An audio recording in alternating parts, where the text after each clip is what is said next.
So lately I've just been refining these blobs more and more. Sprayed in some more vertical stripes. And I'm starting to see that these vertical stripes are really a big component of these, and I'm not going to shy away from just continually using horizontal, I shouldn't say vertical, horizontal stripes. And that there is something about the horizontal stripe itself, that dividing line between sky and earth, but also an abstraction, just a strip, also lends itself to these digital, glitchy looking elements as well. Did a couple big pours for those blobs. And just working more and more on this one. Only got a couple hours of painting in today. I want to make it more meaty, these things kind of looking like organs, to make them look more and more like organs and pieces of flesh meshed with these digital interfaces. Yeah, so speaking of that, I also found this movie from the 90s called Cyber Vengeance. And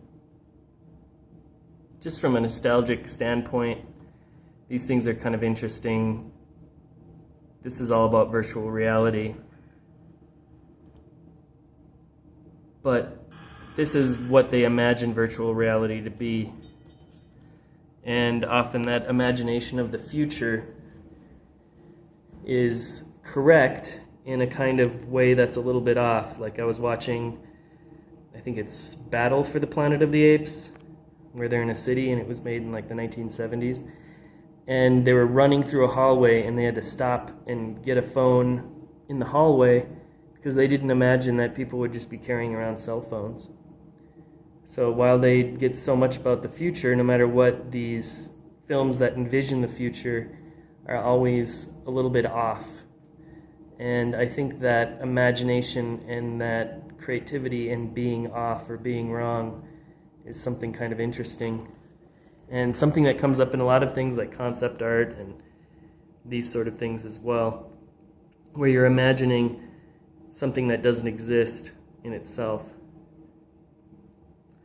So that image in your head versus reality is always going to have some discrepancies.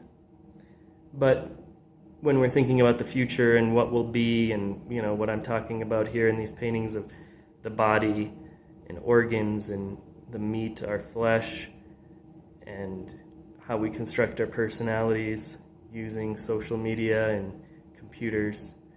And even I was thinking that in terms of entertainment, they used to say bread and circuses.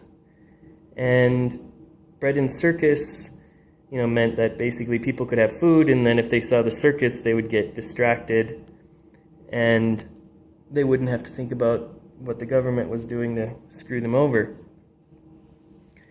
But now our entertainment is interactive. It involves us. So we're not merely watching a movie any longer.